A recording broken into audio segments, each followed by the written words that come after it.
Bruno.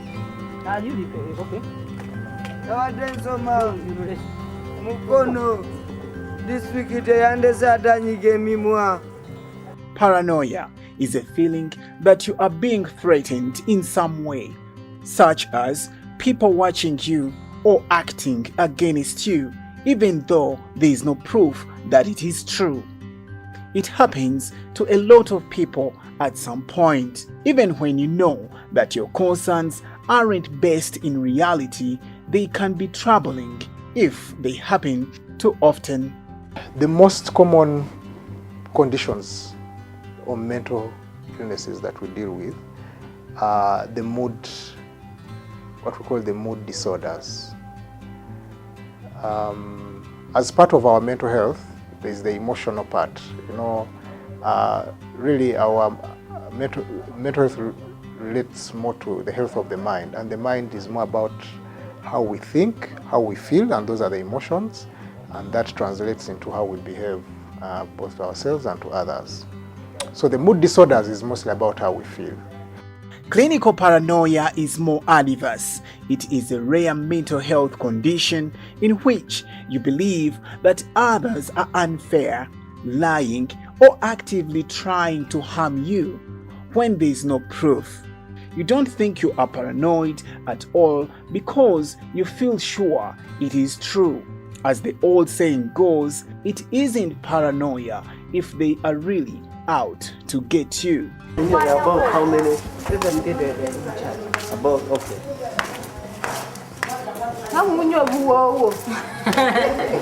Anxiety versus paranoid thoughts. A paranoid thought is a type of anxious thought. Anxiety can cause paranoia, affecting what you are paranoid about and how long the feelings last. But paranoid thoughts can also make you anxious. And then for both depression and anxiety, you might also have, because the body is trained, it can also get physical symptoms that go alongside it. You have persistent headaches, persistent body pains, which cannot be explained by other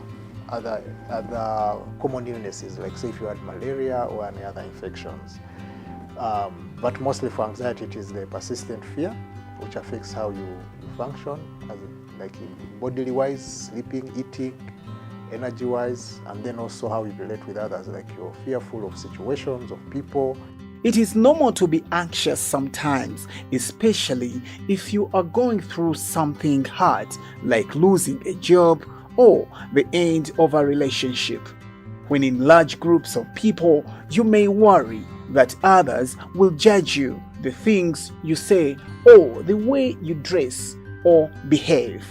You might walk into a party by yourself or think, everyone is wondering why I am alone. Well, we are trained to deal with patients of this nature who have their unique challenges, and we handle them in that way. And there are still many challenges surrounding the mentally ill, especially the stigma, which affects them right from when they're at home, being brought here, when we want to send them back home. Those are the challenges that they face. Some call this paranoid, but we all have thoughts like these from time to time. Just because you are worried that people might be talking about you doesn't mean that you have a mental illness. The patient who qualifies to come here is one who has been admitted into Butavika Hospital, who has been treated with medication and is in the recovery phase. Then a recommendation made by the psychiatrist or the in charge that he needs a retraining before being reintegrated into the community. If you worry that your thoughts are paranoid, you probably have some anxiety rather than paranoia. If your anxiety isn't linked to anything obvious and it never seems to get better or go away, you may need to talk to a doctor about it. Symptoms of paranoia may be more severe. These include being defensive, hostile, and aggressive, being easily offended, believing you are always right and having trouble relaxing or letting your guard down, not being able to compromise, forget or accept criticism, not being able to trust or confide in other people, reading hidden meanings into people's normal behaviors. Thank you for being a part of this edition on Eliso Live.